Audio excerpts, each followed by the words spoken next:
Ladies and gentlemen, boys and girls, babies in their diapers, welcome to the TIberius Show with your host, TIberius Boy. That's me, TIberius.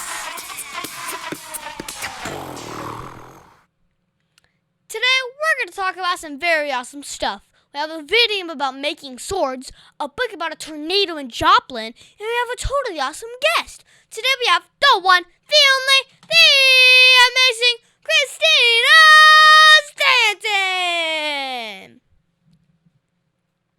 Howdy. Good. I'm doing pretty good. So, Christina is a licensed New York City tour guide. I am. And today we're going to start off with the video game of the week, and this is going to be a swing.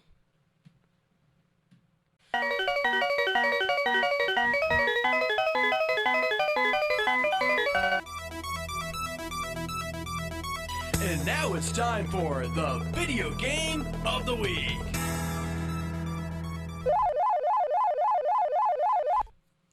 Today's video game is Sword Factory. This game is made by Factory Holder. Because it's on Roblox, you are able to play it on PC, Mac, Xbox, and even your cell phone. And it is free! Well, you may remember Factory Holder from his other game, Sword Revamp. This is very much like the game Item Factory that I reviewed a few months ago. That looks amazing. I know. So first off, I'm standing there looking at a conveyor belt, and you start it up. It mixes some iron and makes a level 1 sword. Then you have to push the button to make each sword, which is kind of annoying. But then it drops it down and sells it, which is nice. And it does that automatically. As it earns money, I can upgrade stuff like the conveyor to make it faster. And after level 10 for the conveyor, I don't have to push the button anymore because it can do it automatically. Oh my goodness. I know, it's nice. Well, you can upgrade an enchanter to add special effects to the weapon and add an appraiser to determine the value of the item. You can also upgrade the polisher and the classifier. Each upgrade adds to the value of the sword that you are making. You can intercept the item before it is sold and take it into your inventory. Well, after a few levels, you can go to an island and test it out against mobs. At first, it looked boring, but then I got my first legendary item. Now, this was a game changer, and if you die to a mob, your stuff drops on the ground and other players can take it from you, which is not fun. It isn't.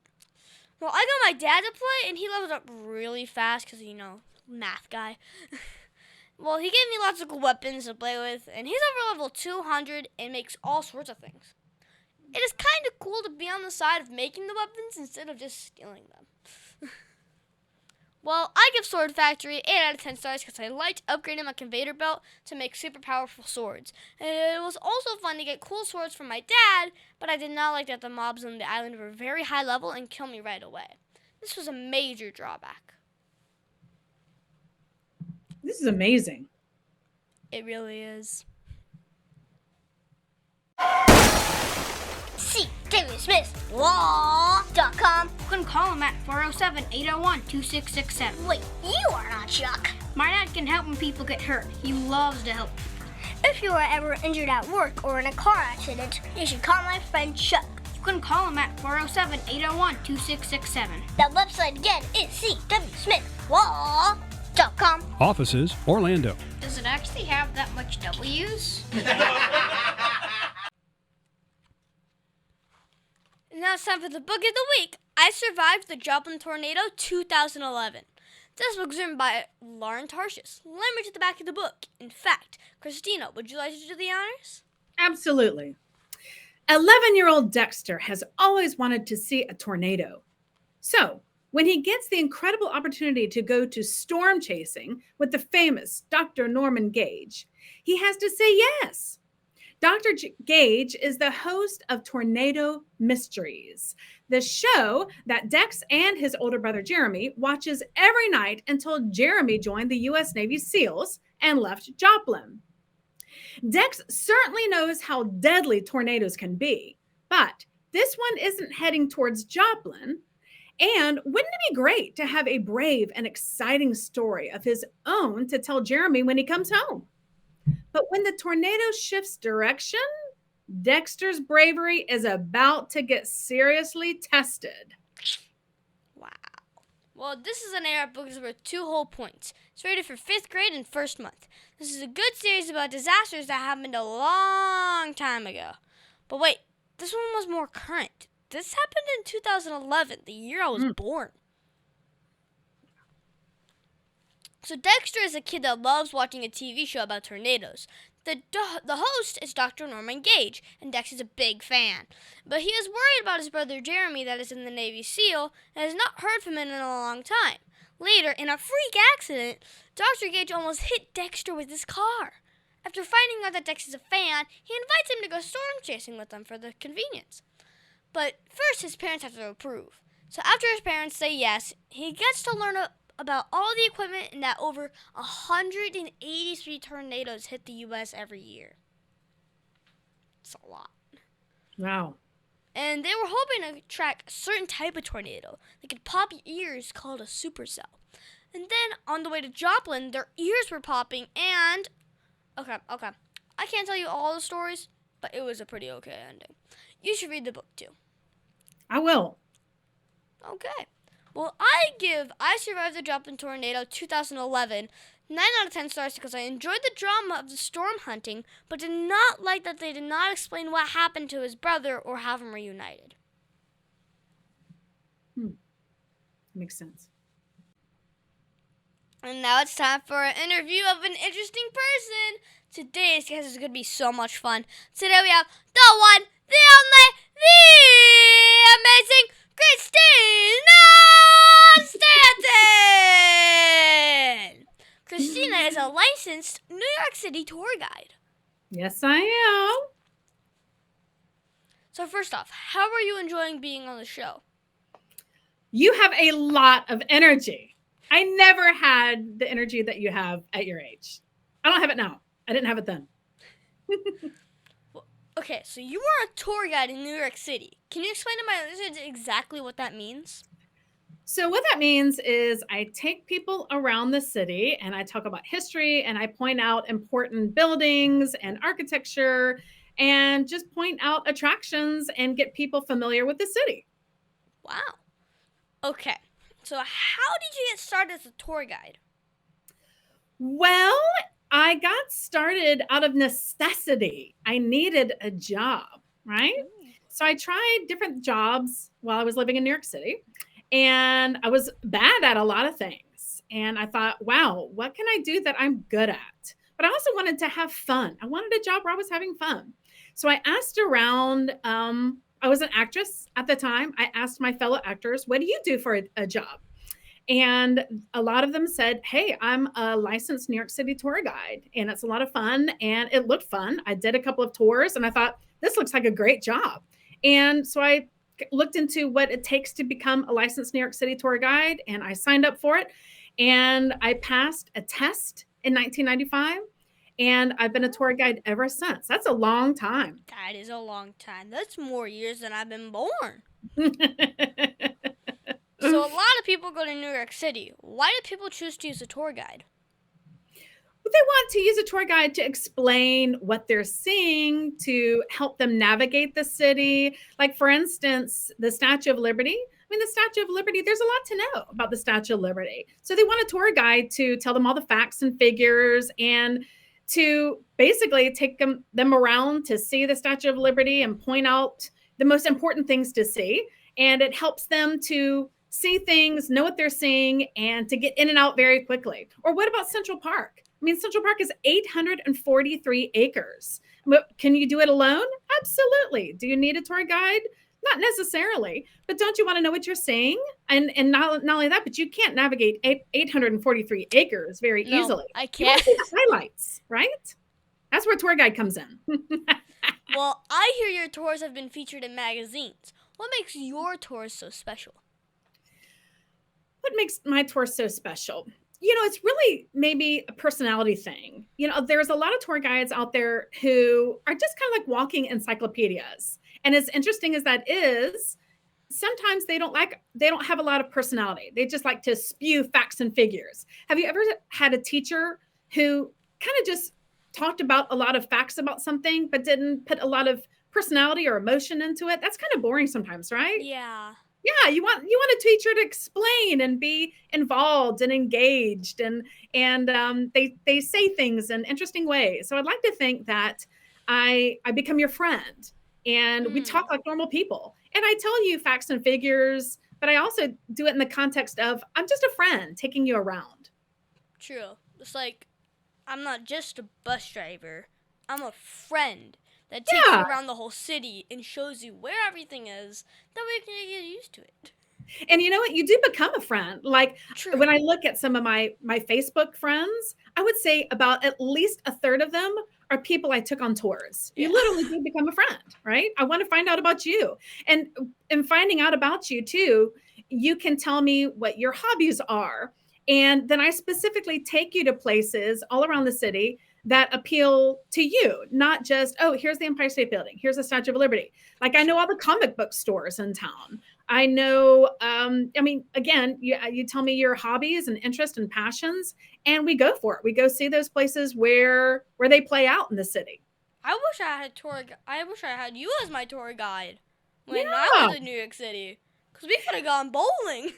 We would have gone bowling, and we'd be friends to this day. I'm telling you. True. We would have done everything that would have been of interest of you. Well, what makes New York City so different compared to other popular tourist sites? You mean other cities, right? What makes New York City so interesting? Part of it is because it's a very walkable city. Did you know that, for instance, Manhattan is tiny? It's only 2.5 miles across and like 17 miles long. I mean, you could walk, and people do, from top to bottom in a day. And so it's a very walkable city, and not a lot of cities are like that. I mean, obviously, you can take a taxi from point A to point B, you can take the subway, or you could just simply walk. So it's a very walkable city. It's a very safe city. There's something to see on every single street. So you can't go wrong. It's just not boring. I mean, in every street you go down, everything you see, there's something interesting wherever you look. So it's, I think that makes things very different, is the fact that it's such a walkable city. It's like doable. You don't have to take transportation. Everything you'd ever want to see is literally in walking distance. So my dad said that you do tours with themes. What is the one thing that you enjoy doing most? Well, the theme that I enjoy the most, I'm not sure you'd love. I like to go shopping with people. Okay, but let me explain. I like to go shopping because I have memorized every store in town. Every aisle, yeah. I know the sizes, I know the price points, I know the styles, I know the shop people. So I'm very good at shopping with other people. And like, for instance, the garment district, there's an area called the garment district. Used to be where 80% of the men's and women's clothing in the United States were made there. They're not made there anymore, but it's still a heavy concentration of where clothes are, let's say, sold to buyers and or shown to buyers. So they have something called like a version of a garage sale. Do you ever go to garage sales? Yeah. Okay, so garage sales can be fun. So they have their own version in the garment district called a sample sale. It's just a version of a garage sale where all of these showrooms are trying to just get rid of things that garments that they've shown to buyers and they don't need hanging around the office anymore. And that's where we come in. We can buy things for $10 and $15. We're just helping them get things out of their showrooms and into our homes and for a fraction of the cost. And that can be really fun. So it's just one big garage sale. And wouldn't it be fun to go garage sale in New York City? That would be a lot of fun. Yeah. Honestly, I'm not kidding. I mean, literally, you make a garage sale, call up your nearest tour guide, or call up all of them, have them all come to your garage sale, because, it's an attraction. I mean, you can't walk past it, and because shopping's your favorite one, you can go ahead and shop.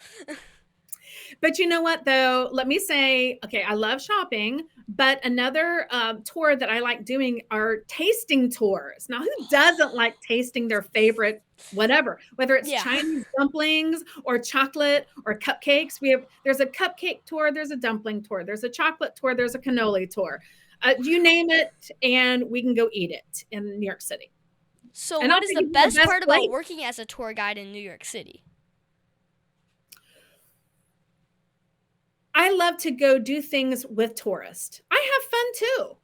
True. Like if we go to the Museum of Natural History, me and you, right? Mhm. I'm not just showing you different things within the Museum of Natural History. I'm enjoying it too, right? So what kind of a fun job is that? So I get to enjoy the city along with showing it to you. That's to me a perfect job. True. I mean, like, you can be a tourist and take someone on a tour around like a theme park, and you can go on the attractions with them, so you have fun as well. That's exactly what this is. Exactly what it is. True. And there are a lot of fun things in New York City. I remember having the best day of my life in New York City. Well, does it take a lot of training to be able to do the job? Very good question. So, yes, because guess what? To become a licensed New York City tour guide, you have to become licensed. To become licensed, you have to take a big test, right? And it's really hard. I had to study. Guess how long I studied to take that test? How long? A year. Oh. I studied for an entire year to take that test. And when I passed, when I took it, guess what? I barely passed. I'll be honest. I'm being honest right now. I barely passed it. It was really hard. Like they didn't tell us about the Statue of Liberty. They asked who painted the rose window in St. John the Divine Church. That's hard questions, right? So, yeah. So anyway, so I passed the test in 1995. Yes, a long time ago. So the training is essentially taking that test. But after you take the test, that's you when have to train. Yes, it's constant training. Like you always have to know what's happening in this city. People ask me all the time, what's new in this city? Well, I have to know. And because it's a city that's in constant flux, it's in constant change, you have to constantly keep up with those changes, meaning True. you're always researching, Training. you're always learning. You're always training. So It never ends. True. And I get to visit New York City, and I saw the Statue of Liberty. What's the coolest place that you enjoy talking about in New York City? That's a really hard question because I enjoy so many places in New York City, but I have to say I never get tired of Central Park. Never, never, never, never. Because whenever you go at any time of year, even if it's in the dead of winter, when, the leaves aren't on the trees, there's still so much interesting things to see. Plus, it snows. It's pretty when it snows. Exactly. Yeah, so it would be a lot of fun if we can go in this winter time.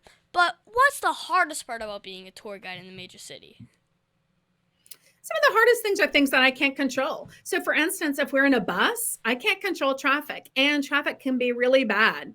And, we're trying to get from point A to point B and not be late. And that can be hard sometimes because, again, there's a lot of things that you can't control. Also, 9 million people live in New York City. Well, what happens when you get 9 million people in a small space? You're going to rub up against some people who maybe aren't mentally well, maybe who aren't very nice.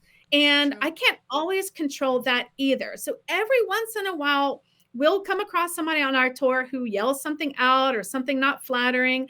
And, that's the way it goes. When you are doing a tour out in the open around a bunch of people, 9 million people, and there's all the elements I can't control. So I just kind of give like a little speech before we start a tour saying, hey, here's some things that we're going to do. And don't let this bother you. We're out in the open. We're in a big city.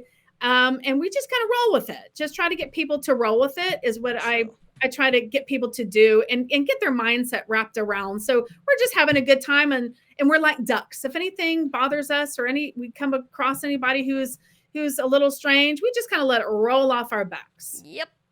So kind of run me through it. What kind of tasks does a New York City tour guide do on a daily basis? What kind of tasks that we do on a daily basis?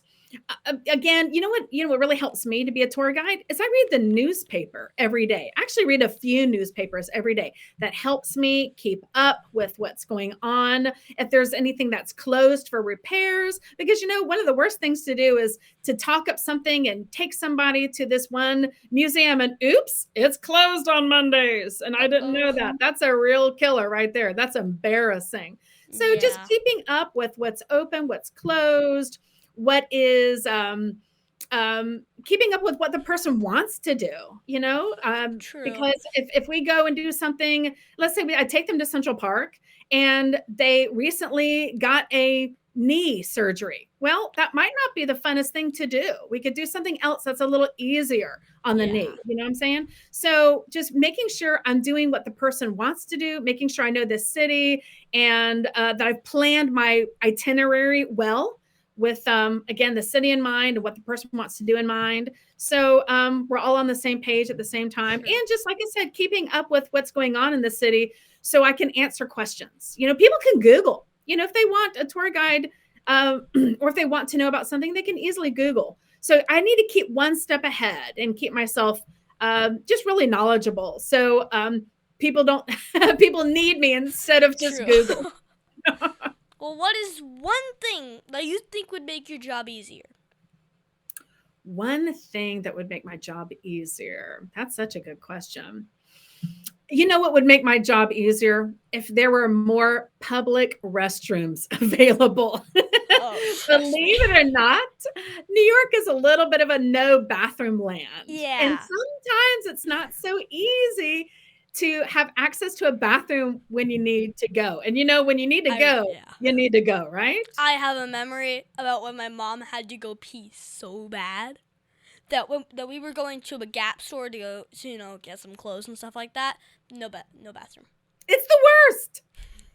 That is like the worst, right? So we walk, or my mom goes ahead and jaywalks across the street, and I'm like, what are you doing? And she finally finds a restroom, does it, and we're fine. I have memorized where all the bathrooms are, and when in doubt, when we have to go, we duck into a hotel and I pull some strings and I make it work. But that's another good thing that a tour guide can help you with. Is with these kind of things, that's what we're good for. True. Well, what is the one thing that you think a good tour guide should know about the city that they work in? Such a good question. I think a tour guide needs to deeply know the history. They do. And that's one of those things where you can read books, but the more you've done research, the longer you've been a tour guide. Tour guiding is one of those jobs that you're better as you get older. You can't say that about every single job out there, but tour guiding is one of those. The longer you've done it, the better you are. And True. And exactly. So all of those experiences, all of that, those years of history and researching, that only gets better, and you're better able to facilitate a tour. The longer you're a tour guide, the more you age. Yeah. So the longer you are a tour guide, the better you are as a tour guide. Yeah, and you can't say that about every job. You can say that about this job. True. What is the craziest situation that you have run into while working in your passion? I have a lot of crazy tour guide stories because I've been a tour guide for so long. And I actually plan to write a book about some of those crazy stories one day, by the way. One of the crazier ones was I was leading a tour, and the tour actually had some free time to go shopping on Fifth Avenue. And one of the people on the tour was a 20-year-old girl who had Down syndrome. She got separated from her mother, and she got lost. And she wasn't found until 6 hours later, about 3 miles away from where she was lost. That was a very scary time because she was somebody who wasn't able to verbalize to people that she was lost and upset. And she wandered around by herself trying to find her mother for 3 hours. And that's scary in a big city. And that must have been very scary for her. Happily, it had a good ending and she was found. And you probably went to a chocolate factory and stuff like that. I cried, actually. I was very upset. Wow. I was scared for her and I was upset. I know, I would be so scared as well. But it had a good ending, right? True. But when you were a kid, what did you want to do when you grew up? Did you always know that you were going to work as a New York City tour guide? So when I was a kid, the only thing I ever wanted to do and the only thing I ever wanted to be was a singer. And that's why I moved up to New York City in the first place, is I moved there to be a singer on Broadway, which I did do, as a matter of fact. But you know what? Even if you're a successful singer, we all have, it's such an expensive city. You know, it's one of the most expensive cities in the world, that we all have what now is referred to as side hustles. I love that new expression. We didn't have that when I was growing up, but we all have side hustles to help us pay the rent. And so mine was a licensed New York City tour guide. So I did that while I was a singer. And then I ended up liking that so much that I ended up liking it more than being a singer. So I moved up there to be a singer. But as it turns out, I liked my day job, my side hustle, better than singing. Wow. I mean, Crazy. Honestly, I might do this exact same thing. Because, I mean, singing is hard, but tour guide is just a lot more fun. Yes. And I'm all about fun. What about you? Same thing here. I mean, yes. True gamer right here.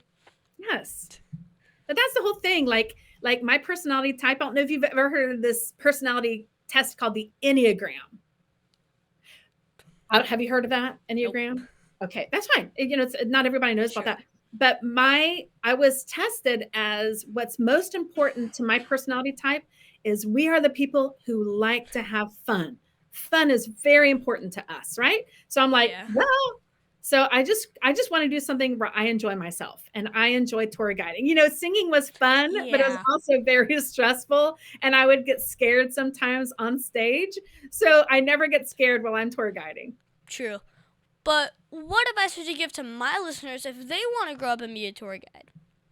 You know what? At the end of the day, take care to really listen in history class, because you know what? I didn't. I'll be having to do that next year. Yeah, right. So going into middle school. History was not my favorite subject, which is really funny because I love it now. But when I was your age and I got older, I did not pay attention in history class. I didn't care. But let me tell you, as it turns out, that's really important. And New York City was actually very pivotal in the history of our country.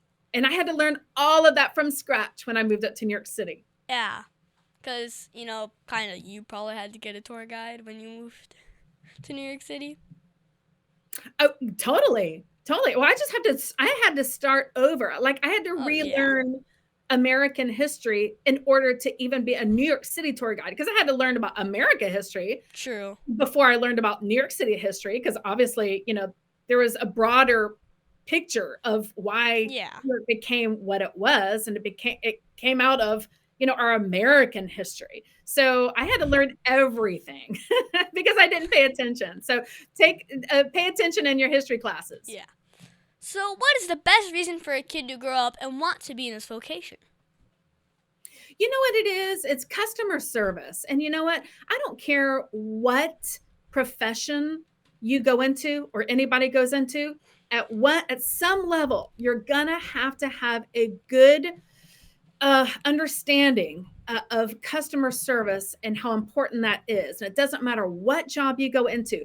Customer service is important. How you present yourself, how you talk to other people, how you talk to customers, how you talk to coworkers, all of that is going to make you a better worker in whatever job you're in. And tour guiding is really all about customer service. Yes, it's important to know history. It's important to know the ins and outs of New York City, but really it's all about making the customer happy. And no matter what you go into, it's going to be important. Okay, so I see you have written a few books as well. And can you tell my listeners what they are about? Yeah. So one book I wrote is called Out of the Shadow of 9/11. An inspiring tale of escape and transformation. And that is a book I wrote about when my husband and I experienced the 9/11 attacks firsthand 21 years ago this year. So we had a firsthand experience with the attacks, and I wrote a book about that.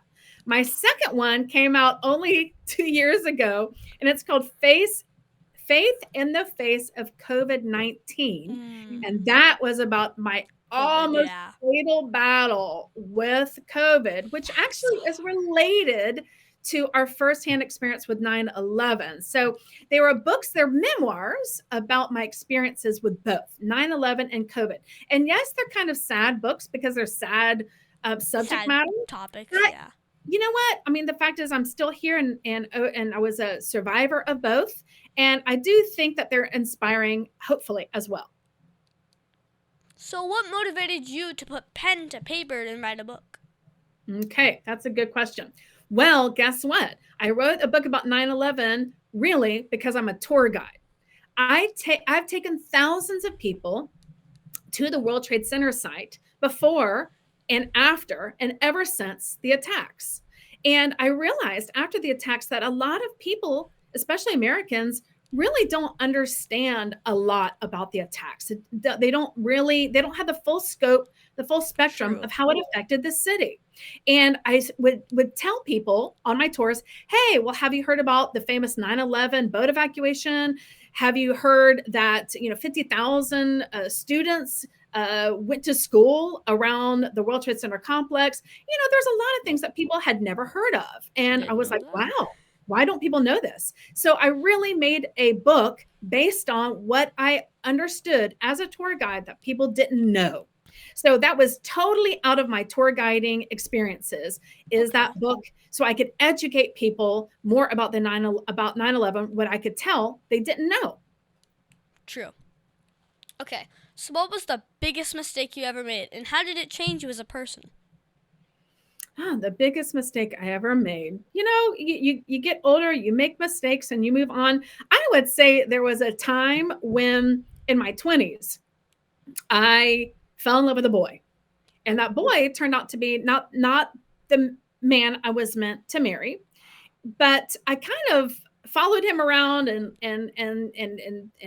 I dropped my goals and I dropped all my motivation, and I just kind of lost sight of who I was and what I was working for. And, it doesn't take a boy or a girl to do that, right? It can be anything that can take you away from your goals and all the things that you're dreaming about your future.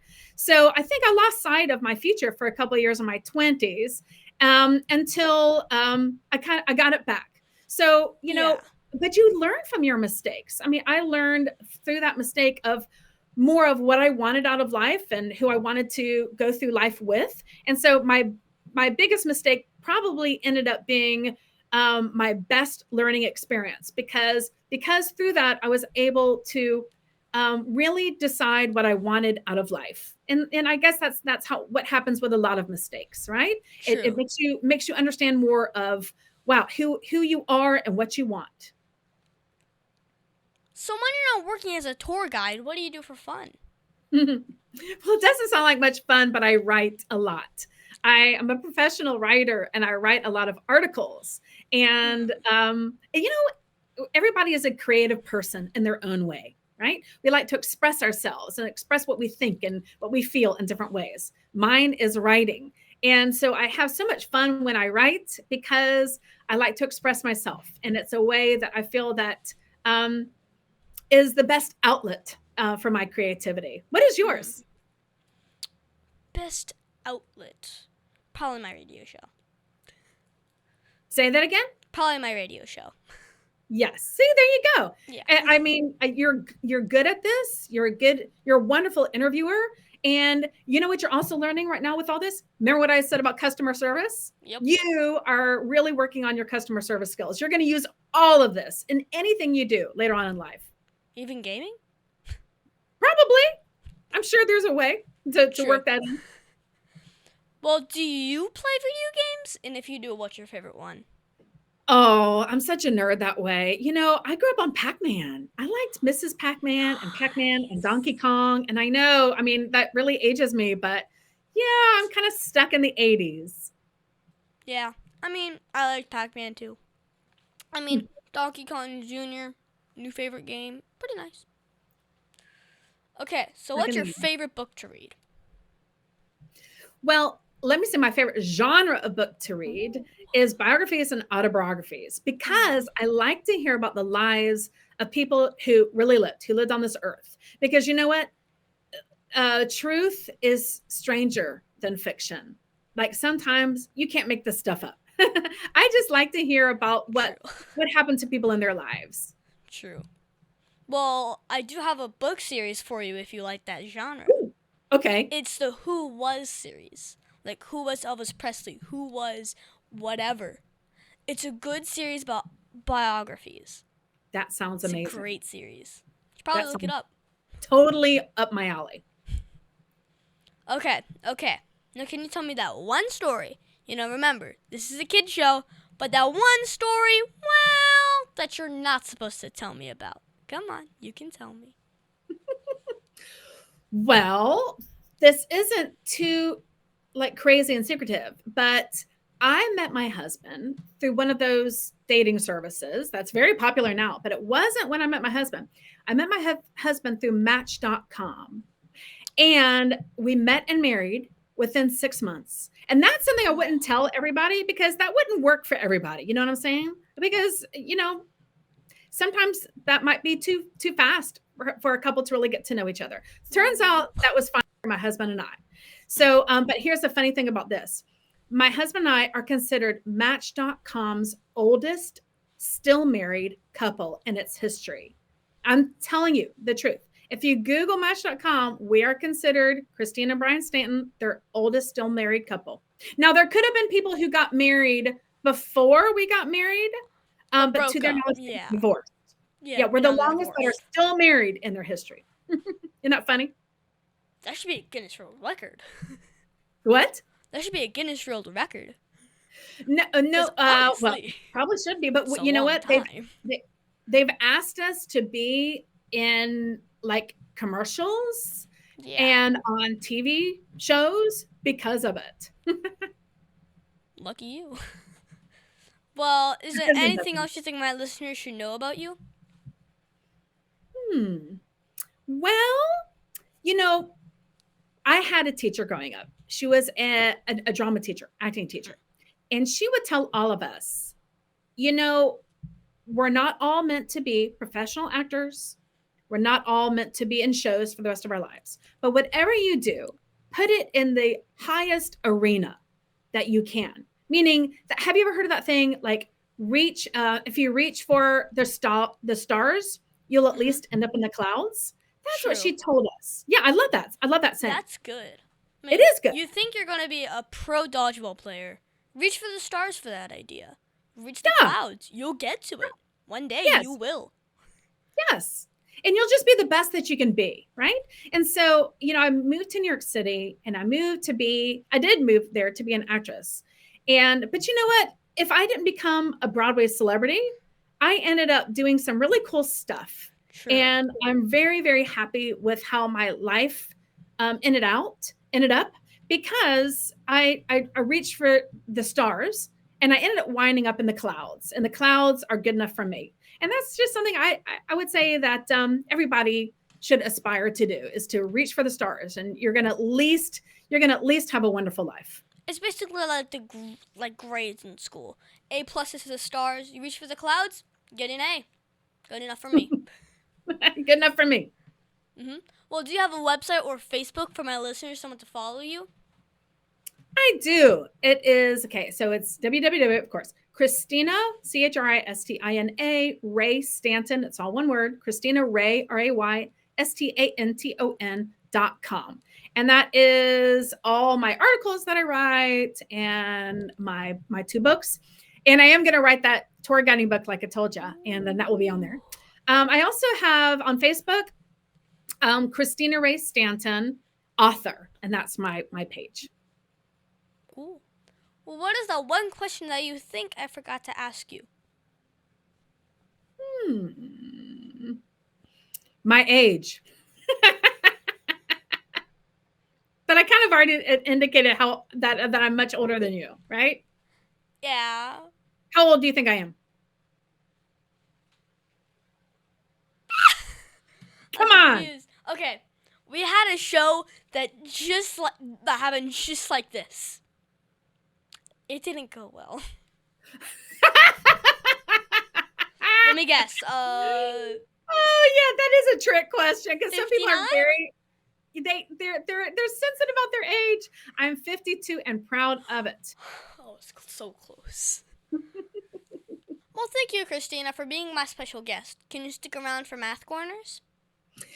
I can, but I'll be honest with you. I am not a math girl. I'm probably the weakest in math, which is why I married, in part, an accountant. I thought you said that you were the weakest in history. Okay, boy, that's a toss-up, right? It's like no, yeah, I'm gonna have to amend that. I'm weakest in math. okay. How about this? I was less interested in history but I was just flat out bad in math. Yeah.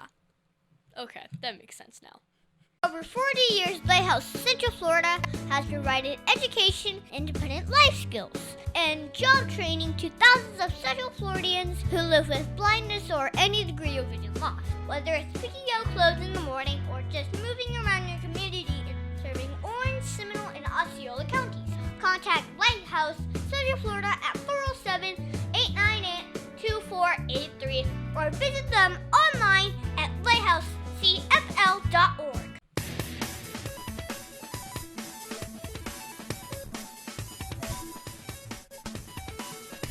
Tiberius' favorite subject, it's Math Corners! Thank you, Christina, for helping me with Math Corners. This week, we're going to talk about some more multi-step word problems. You know my dad is going to love showing me how math can be used in the real world. Well, today, we're going to talk about cooking. Okay, so at the start of a shift at Midtown Bakery, Megan made some batches of cookies that called for 3 cups of flour each. Then she used the remaining 8 cups of flour she had to make a pan of muffins. She started her shift with a 20-cup bag of flour. How many batches of cookies did Megan make? So this is kind of like a world situation. Well, kinda. Because in the real world, we would just ask Megan how many batches she made, or just looked at the counter to find out. But let's just assume she left for the day and took the trays with her. Okay, so now we have to figure this out. First, we make an equation. We know that each batch requires 3 cups, so the variable will be the number of batches, and it will be 3 times that, or 3x.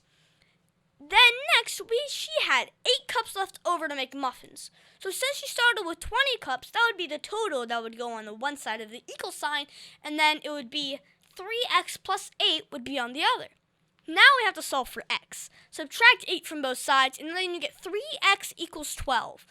Well, then you just divide by 3 and get x equals 4 batches. That was pretty easy. So Christina, do you now know all about solving multi-step word problems? Oh my goodness. I already have a headache listening to it. Is it because of my voice or just the math problem? Well, my teacher says that I would use math every day. Do you use math in your job? I do not. I figured you did. Because, you did count how many times you did go to the Statue of Liberty. That was kind of easy. Okay. Well, thank you so much, Christina, for your help with Math Corners.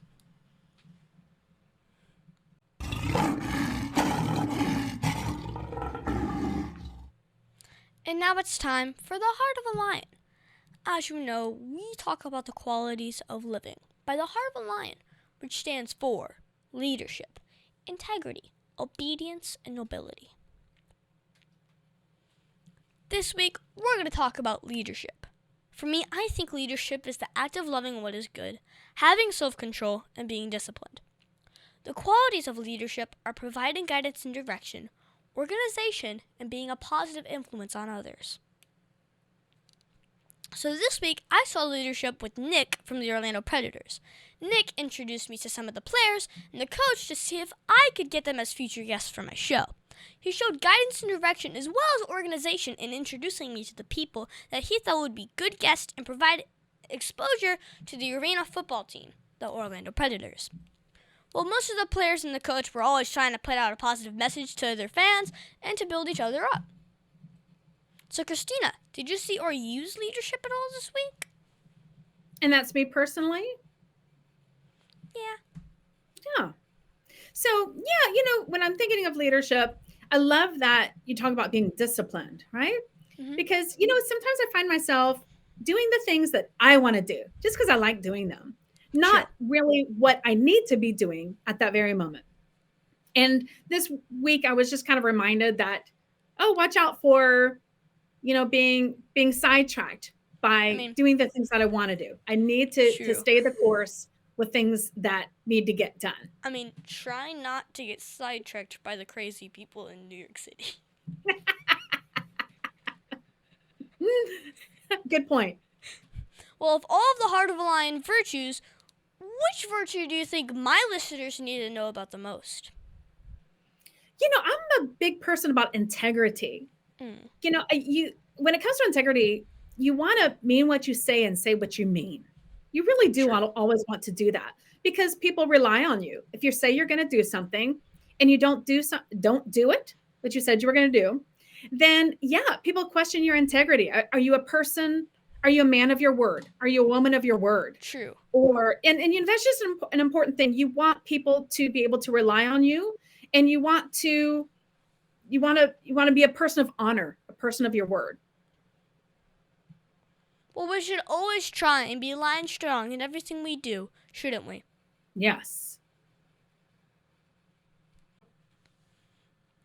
And that's our show, folks. I want to thank the one, the only, the amazing Christina Stanton for being on my show. It has been so much fun talking with you today. I think we learned a lot about what it is like to be on a tour guide in a major city. Well, thank you so much for letting me be on the show. And don't forget to look me up at www.christinaraystanton.com. Also, you can find me on Facebook and Instagram at The TIberius Show. And please be sure to visit The TIberius Show on YouTube and like and subscribe. Also, be sure to listen to us next week on The TIberius Show with your host, Tiberius Boy.